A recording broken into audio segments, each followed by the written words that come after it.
Hello, हाय सभी को राम राम, राधे राधे। आप सभी को आपके अपने यूट्यूब चैनल जान की क्लासेस पर सभी का दिल से बहुत बहुत स्वागत है। देखिए, आज का सेशन बहुत ही महत्वपूर्ण होने वाला है, तो आप लोगों से रिक्वेस्ट है कि प्लीज़ वीडियो में एंड तक ज़रूर बने रहिएगा, क्योंकि आप लोग के लिए बहुत ही बेनिफिट ये क्लास होने वाला है। क्योंकि जितने भी महत्वपूर्ण टॉपिक हैं आज के सेशन में हैं, तो प्लीज़ वीडियो में एंड तक ज़रूर बने रहिएगा। अगर वीडियो पसंद आए तो please like share and subscribe करिएगा। और हाँ, ये जो आपका NCERT सीरीज है, अभी आपका 6th स्टैंडर्ड है, और यहाँ से आपके ना जाने कितनी बार आपके PYQ में क्वेश्चन बन के आ चुके हैं। इसीलिए बोलती हूँ कि एक एक टॉपिक ध्यान से देखते चलिएगा। आपका 100% श्योर बोल रही हूँ कि आपका क्वेश्चन यहीं से बनता है। देखिए, NCERT के बाहर तो कुछ बनता नहीं है, लेकिन क्या है ना कि आप लोग टॉपिक वाइज पढ़ते नहीं। अगर टॉपिक वाइज ध्यान से देखते चलेंगे ना, आपका ये कंप्लीट हो जाएगा ना, तो फिर आपको PYQ क्वेश्चन भी करवाएंगे। लेकिन पहले आप इसे टॉपिक वाइज देखते चलिए, क्योंकि बहुत ही बेनिफिट होगा। चलिए, आज के सेशन की शुरुआत करते हैं। आई होप कि आप सभी लोग बढ़िया होंगे, मस्त होंगे। तो सभी को मेरा राम राम, राधे राधे। आज के सेशन की शुरुआत करते। देखिए, यहाँ से हम लोगों ने जो क्वेश्चन छोड़ा था कि हम जिस काल के बारे में पढ़ रहे हैं, या आपके नाम और तिथियां, और इस पे भी बहुत PYQ क्वेश्चन बन के आ चुके हैं। इसीलिए बोलती हूँ कि एक एक टॉपिक ध्यान से देखते चलिएगा। हम जिस काल के बारे में पढ़ रहे हैं, पुरातत्वविदों ने उनके बड़े बड़े नाम रखे हैं। आरंभिक काल को वे पूरा पाषाण काल कहते हैं। यह दो शब्दों, पूरा यानी प्राचीन और पाषाण यानी पत्थर से बना है। यह नाम पूरा स्थल से प्राप्त पत्थर के औजारों के महत्व को बताता है। पूरा स्थल काल 20 लाख पहले से ही 12,000 साल पहले के दौरान माना जाता है। इस काल को भी 3 भागों में विभाजित किया गया है। देखिए, एक बार और रिवाइज करिए कि हम जिस काल के बारे में पढ़ रहे हैं, पुरातत्वविदों ने उनके बड़े बड़े नाम रखे हैं। आरंभिक काल जो है आपका, उसको पूरा पाषाण काल कहा जाता है। यह दो शब्दों से, पूरा यानी प्राचीन और पाषाण यानी पत्थर से बना है। देखिए, आप लोगों ने ये टॉपिक पढ़ चुका है, तो इसके आगे नहीं, यहीं पर छोड़े थे। चलिए, यहीं इतना आपको पढ़ा चुके थे, तो आगे नेक्स्ट का देखते हैं। चलिए, यहीं से पढ़ लीजिए कि प्राचीन और पाषाण यानी पत्थर से बना है। यहाँ नाम पूरा स्थलों से प्राप्त पत्थर की औजारों का महत्व बताता है। पूरा पाषाण काल 20 लाख साल पहले से 12,000 साल पहले के दौरान माना जाता है। इस काल को भी 3 भागों में विभाजित किया गया। आपका आरंभिक काल, मध्यकाल, उत्तर पूरा पाषाण काल। मानव इतिहास की लगभग 99% कहानी इसी काल के दौरान घटित हुई है। जितनी भी घटनाएं आपकी हुई हैं, आपके आरंभिक, मध्य और उत्तर पाषाण काल में ही 99% आपकी जितनी भी घटनाएं घटित हुई हैं, सारी इन्हीं तीनों युग में हुई हैं। जिस काल में हमें पर्यावरणीय बदलाव मिलते हैं, उसे मेसोलिथ यानी मध्य पाषाण युग कहते हैं। इसका समय हुआ है आपका लगभग 12,000 साल पहले, और इसको लेकर 10,000 साल पहले तक माना जाता है। इस काल के पाषाण औजार आमतौर पर बहुत छोटे होते थे। इन्हें माइक्रोलिथ यानी लघु पाषाण कहा जाता है। प्रायः इन औजारों में हड्डियों या लकड़ियों के मुट्ठे लगे हंसिया और आरी जैसे औजार मिलते हैं। देखिए, यहाँ की जितने भी टॉपिक आप लोग देख रहे हैं ना, एक भी क्वेश्चन आपका बाहर से नहीं आता है। तो आप लोग एक एक टॉपिक अगर आप लोग रिवाइज करते चलेंगे ना, तो कोई टेंशन ही नहीं रहेगा। देखिए, यहाँ से फिर से रिवाइज कर लीजिए कि जिस काल में हमें पर्यावरणीय बदलाव मिले हैं, उसे मेसोलिथ यानी मध्य पाषाण युग कहते हैं। इसका समय हुआ है लगभग 12,000 साल पहले से लेकर 10,000 साल पहले तक माना गया है। इस काल को पाषाण औजार आमतौर पर बहुत छोटे होते थे। इन्हें माइक्रोलिथ यानी लघु पाषाण कहा जाता है।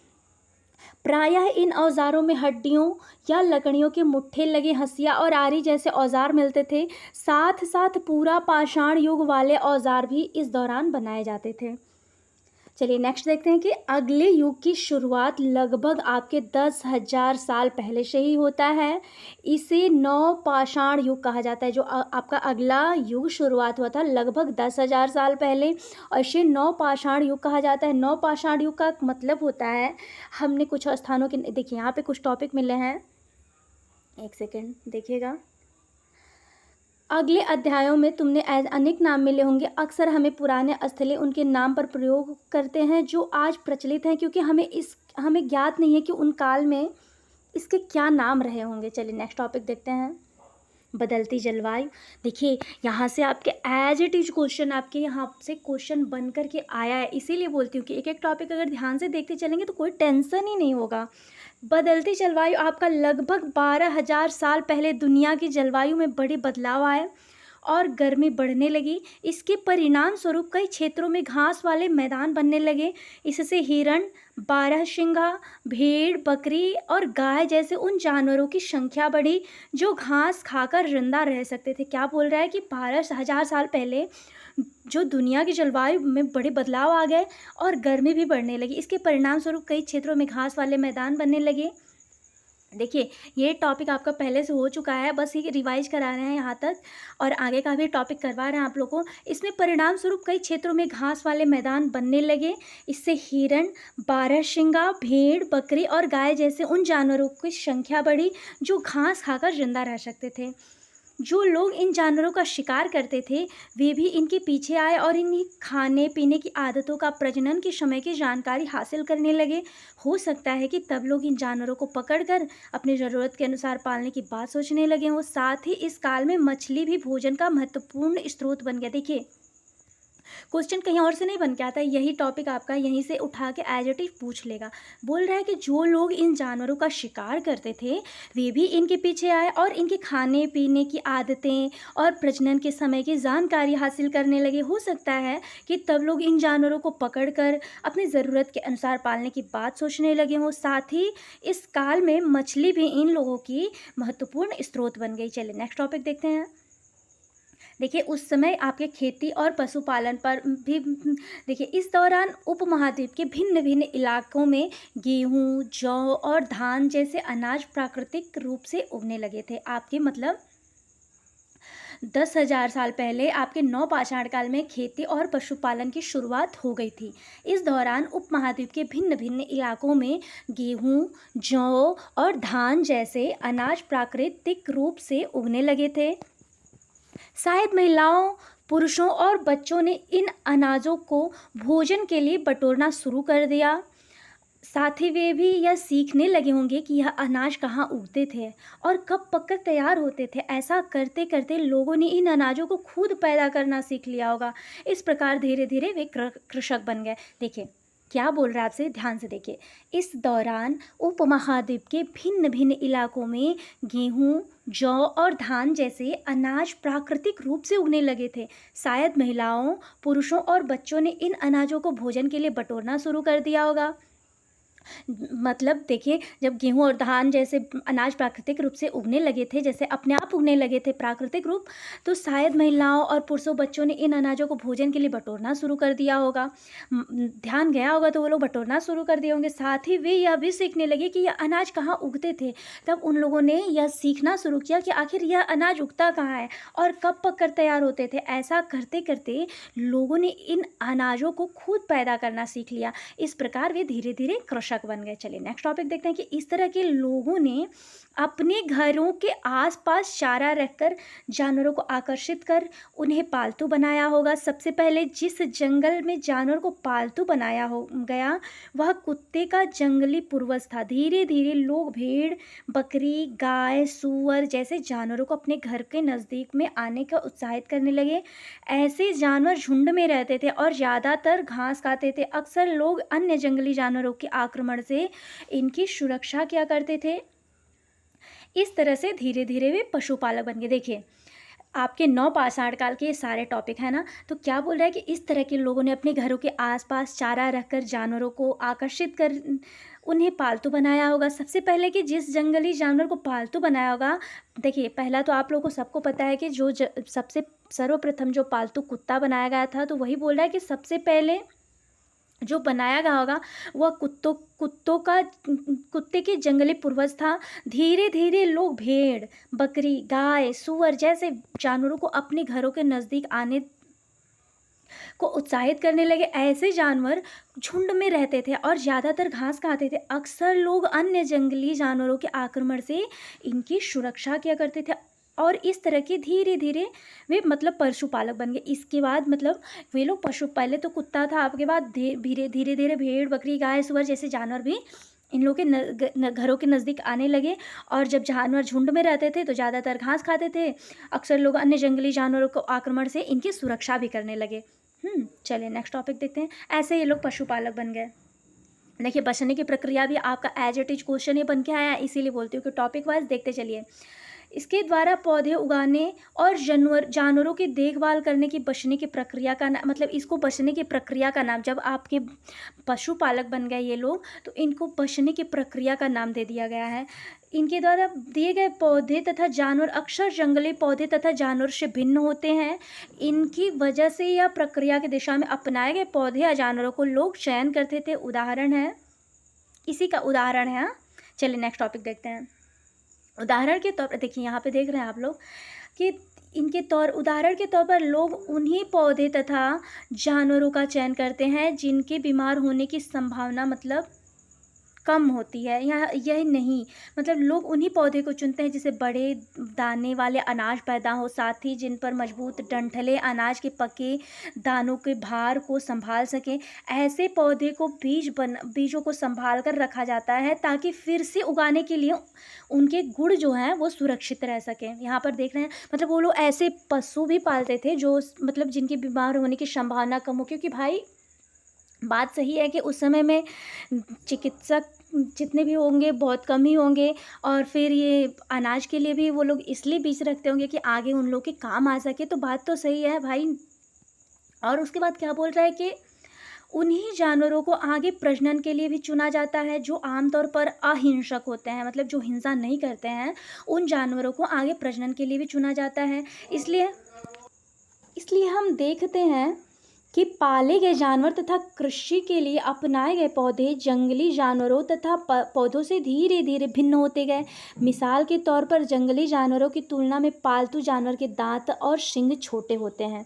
देखिए क्या बोल रहा है यहाँ पे, टॉपिक ध्यान से देखिए क्या बोल रहा है कि उन्हीं जानवरों को आगे प्रजनन के लिए चुना जाता है जो आमतौर पर अहिंसक हो, जो मतलब हिंसा नहीं करते हैं। जैसे आपका गाय हुआ, बकरी हुआ, भेड़ हुआ, ये सब हिंसा तो करेंगे नहीं। इसलिए हम देखते हैं कि पाले गए जानवर तथा कृषि के लिए अपनाए गए पौधे जंगली जानवरों तथा पौधों से धीरे धीरे भिन्न होते गए। मिसाल के तौर पर जंगली जानवरों की तुलना में पालतू जानवर के दांत और सींग भी छोटे होते हैं। हाँ चलो ना, इन दांतों को देखो, ये दांत हैं, ये जो दिखाया गया ना ये दांत हैं। ये क्या है, इनमें से कौन सा जंगली सुअर का है तो कौन सा पालतू सुअर का है, यहाँ पे दे रहा है। तो ये जो छोटे छोटे हैं ना ये आपके पालतू सुअर के हैं, और ये जो बड़े बड़े दांत आप लोग को दिख रहे हैं ये आपके जंगली सुअर का दांत है। चलिए, बसने की प्रक्रिया पूरी दुनिया में धीरे धीरे चलती रही। यह करीब 12,000 साल पहले से शुरू हुआ। वास्तव में आज हम भोजन करते हैं वो उसी बसने की प्रक्रिया की वजह से, वास्तव में जो हम लोग आज भोजन कर रहे हैं, जो पशुपालन कर रहे हैं, ये सारे आपके नवपाषाणिक युग से और उसी प्रक्रिया की वजह से आज हम लोग भोजन कर रहे हैं, कृषि कर रहे हैं, पशुपालन कर रहे हैं। ये सारे कार्य अब हम लोग कर रहे हैं जितना हमारे पूर्वज जो 12,000 साल से मतलब जो लोग शुरू किए थे। तो बोल रहा है यही कि बसने की प्रक्रिया पूरी दुनिया में धीरे धीरे चलती रही। यह करीब 12,000 साल पहले से शुरू हुई। वास्तव में आज हम भोजन करते हैं वो इसी बसने की प्रक्रिया की वजह से। कृषि के लिए अपनाई गई सबसे प्राचीन फसलों में गेहूं तथा जौ आते हैं। उसी तरह सबसे पहले पालतू बनाए गए जानवरों के कुत्ते के बाद भेड़ और बकरी आते हैं। मतलब अगर देखिए ये क्वेश्चन आपके एज इट इज आपके 2023 के क्वेश्चन में बन के आया है कि मतलब कुत्ता के बाद आपका मतलब सेकेंड जानवर जो पालतू हुआ था वो कौन था, तो आपके थे भेड़ और बकरी आते हैं। चलिए नेक्स्ट क्वेश्चन देखते हैं। एक नवीन जीवन शैली आपका जो अनाज होगा, तो तुम किसी पौधे के बीज को बोकर देखो, तुम पाओगे कि उससे विकसित होने में कुछ वक्त लगता है। इनमें से कुछ दिन, महीने या फिर साल तक लग सकता है। इसलिए जब लोग पौधे उगाने लगे तो उनकी देखभाल के लिए, यहाँ पे आप लोग पौधे देख सकते हैं, यहाँ पे पौधा देख रहे हैं ना आप लोग। चलिए, एक कुछ साल लगता है उनकी देखभाल के लिए। उन्हें एक जगह पर लंबे समय तक रहना पड़ा था। बीज बोने से लेकर फसलों के पकने तक, पौधों की सिंचाई करने, खरपतवार हटाने, जानवरों को चिड़ियों से उनकी सुरक्षा करने जैसे बहुत से काम शामिल थे। कटाई के बाद अनाज का उपयोग बहुत संभाल कर करना पड़ता था। अनाज को भोजन और बीज दोनों ही रूपों में बचाकर रखना आवश्यक था, इसलिए लोगों को इसके भंडारण की बात सोचनी पड़ी। बहुत से देखिए आपसे क्या बोल रहा है कि बीज के रूप में, खाद्य के रूप में, उपहार के रूप में, भंडारण के रूप में आपके आज मतलब जो अनाज का उपयोग होता है मतलब इतने रूपों में होता है, बीज के रूप में, खाद्य के रूप में, उपहार के रूप में भी दिया जाता है और भंडारण के रूप में तो है ही। तो यही बोल रहा है कि जब लोग मतलब फसलों के पकने तक, पौधों की सिंचाई, खरपतवार हटाने, जानवरों चिड़ियों से उनकी सुरक्षा कैसे करना है, बहुत से काम शामिल थे। कटाई के बाद अनाज का उपयोग बहुत संभाल कर करना पड़ता था। अनाज का भोजन और बीज दोनों ही रूपों में बचा कर रखना आवश्यक था, इसलिए लोगों को इसके भंडारण की बात सोचनी पड़ी। बहुत से जानवर, अब देखिए क्या यहाँ पे दे रहा है कि जो बहुत से ऐसे जानवर चलते फिरते खाद्य भंडार, जानवर जो बच्चे देते हैं जिससे उनकी संख्या बढ़ती है। अगर जानवरों की देखभाल की जाए तो उनकी संख्या तो बढ़ती ही है, साथ उनमें घी दूध भी प्राप्त हो सकता है जो भोजन का एक अच्छा स्रोत है। यही नहीं, जानवरों से हमें मांस भी मिलता है। दूसरे शब्दों में पशुपालन भोजन के भंडारण का एक तरीका है। मतलब जो भंडारण है आप मतलब ये पशुपालन भी आपका एक भंडारण का एक तरीका है। भोजन के अतिरिक्त जानवरों से क्या क्या मिल सकता है, आज जानवरों का उपयोग किस लिए हो सकता है। चले बोल रहा है कि आओ आरंभिक कृषकों और पशुपालकों के बारे में हम लोग पता करते हैं। क्या पता करते हैं कि देखो क्या तुम्हें कई नीले वर्ग दिख रहे हैं, पता है इनमें से प्रत्येक बिंदु उस जगह को दर्शाता है जहाँ पुरातत्वविदों की शुरुआती कृषकों और पशुपालकों के होने के साक्ष्य मिले हैं। ये पूरे महाद्वीप में पाए गए हैं। इनमें सबसे महत्वपूर्ण पश्चिमोत्तर क्षेत्र में, आधुनिक कश्मीर में, पूर्वी तथा दक्षिण भारत में पाए। देखिए आपके एज इट इज ये क्वेश्चन बन के आया है कि आरंभिक कृषक और पशुपालकों का साक्ष्य आपका कहाँ से मिलता है। तो यहाँ पे आप लोग को देख के जहाँ पुरातत्वविदों की शुरुआती कृषकों और पशुपालकों के होने का साक्ष्य मिला है, ये पूरे उपमहाद्वीप में पाए गए हैं। इनमें सबसे महत्वपूर्ण पश्चिमोत्तर क्षेत्र है और आधुनिक कश्मीर में और पूर्वी तथा दक्षिण भारत में पाए जाते हैं। और एज इट इज क्वेश्चन ये बन के आया है, इसीलिए मैं बोलती रहती हूँ कि आप लोग अगर टॉपिक वाइज देखिए NCERT इतना भी हार्ड नहीं, अगर आप लोग स्टोरी की तरह भी पढ़ते ना तो बहुत ज़्यादा नॉलेज गेन कर सकते हैं। हाँ, और आप लोगों को कहीं बाहर नहीं, और जो इतना CTET में इतना कम रिजल्ट बनता है ना, बिल्कुल नहीं बनता, सच बता रहे हैं। लेकिन आप लोग ना थोड़ा सा कोशिश बहुत कम करते हैं, सच बता रहे हैं। आप लोग इस ऐप उस ऐप देखिए सब सही है। आप लोग NCERT पढ़िए और आप लोग मॉक टेस्ट दीजिए।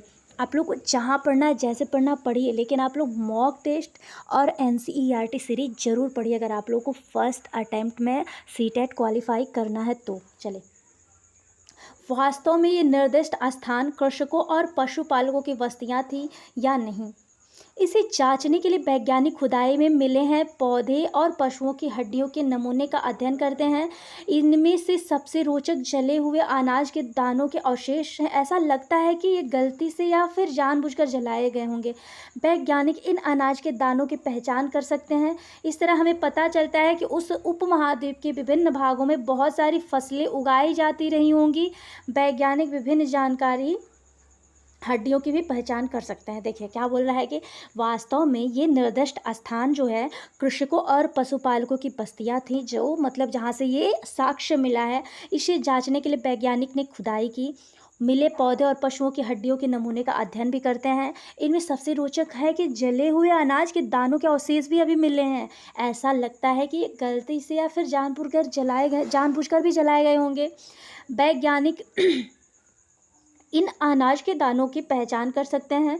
इस तरह से हमें पता चलता है कि इस उपमहाद्वीप के विभिन्न भागों में बहुत सारी फसलें उगाई जाती रही होंगी। वैज्ञानिक विभिन्न जानकारियों की हड्डियों की भी पहचान कर सकते हैं। चलिए नेक्स्ट टॉपिक देखिए, अस्थायी जीवन की ओर। पुरातत्वविदों के कुछ पुरास्थलों पर झोपड़ियों और घरों के निशान मिले हैं, जैसे बुर्ज होम। वर्तमान में आपके कश्मीर में देखिए जितने लोग अभी CTET दिए होंगे जो लोग देने वाले होंगे, ये क्वेश्चन आप सबको पीवाईक्यू में मिल चुका होगा कि आपका बुर्जहोम कहाँ है। तो क्या बोल रहा है कि पुरातत्वविदों के कुछ पुरास्थल में झोपड़ियों और घरों के निशान मिले हैं, जैसे कि बुर्जहोम वर्तमान में ये कश्मीर में, बुर्जहोम आपका वर्तमान में कश्मीर में है। देखिए आप लोग रिवाइज करते चलिएगा। अगर आप लोग को सेशन पसंद आए ना तो आप लोग एक काम करिए, अगर आप नोट्स बना के भी चलते हैं ना, सच बता रहे हैं आप लोग का फर्स्ट अटेम्प्ट में ज़रूर निकलेगा। सीटेट आप लोग का कोई हार्ड नहीं है सही में, बस आप लोग NCERT पर फोकस करिए। हाँ, बुर्जहोम वर्तमान कश्मीर के लोग गड्ढे के नीचे घर बनाते थे, जिन्हें गर्तावास कहा जाता है। आपके बुर्जहोम आपका कहाँ है, वर्तमान के कश्मीर में। इनमें उतरने के लिए सीढ़ियाँ होती थीं। इसमें उन्हें ठंड के मौसम में सुरक्षा मिलती होगी। पुरातत्वविदों की झोपड़ियों के अंदर और बाहर दोनों ही स्थानों पर आग जलाने की जगहें मिली हैं। ऐसा लगता है कि लोग मौसम के अनुसार घर के अंदर या बाहर खाना पकाते होंगे। देखिए फिर से देखिए कि पुरातत्वविदों को कुछ पुरास्थलों पर झोपड़ियाँ और घरों के निशान मिले हैं, जैसे कि बुर्जहोम वर्तमान में कश्मीर के लोग गड्ढे के नीचे घर बनाते थे, जिन्हें गर्तावास कहा जाता है। इनमें उतरने के लिए सीढ़ियाँ होती थीं। इससे उन्हें ठंड के मौसम में सुरक्षा मिलती होगी। पुरातत्वविदों के झोपड़ियों के अंदर बाहर दोनों ही स्थानों पर आग जलाने की जगह। देखिए एज इट इज ये क्वेश्चन बन के आपके असर्शन ओरिजिन में आ चुका है, इसीलिए बोल रही हूँ कि बोल रहा है कि इसमें उतरने के लिए सीढ़ियाँ होती थी, इसमें उन्हें ठंड के मौसम में सुरक्षा मिलती होगी।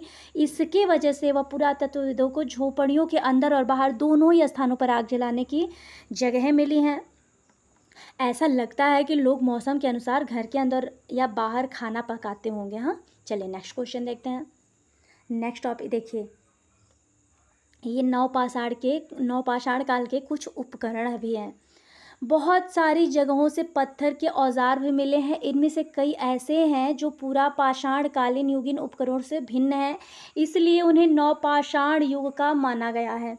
इनमें वे औजार भी हैं जिनकी धार को और अधिक पैना करने के लिए उन पर पॉलिश चढ़ाई जाती थी।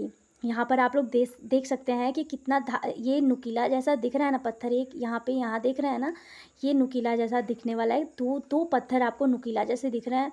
तो क्या बोल रहे हैं कि जिनकी धार को और अधिक पैना करने के लिए उन पर पॉलिश चढ़ाई जाती थी। ओखली और मूसल का प्रयोग अनाज तथा वनस्पतियों से प्राप्त अन्य चीज़ों को पीसने के लिए किया जाता था। आज हज़ारों साल बाद भी ओखली और मूसल का प्रयोग अनाज पीसने के लिए बात तो सही है।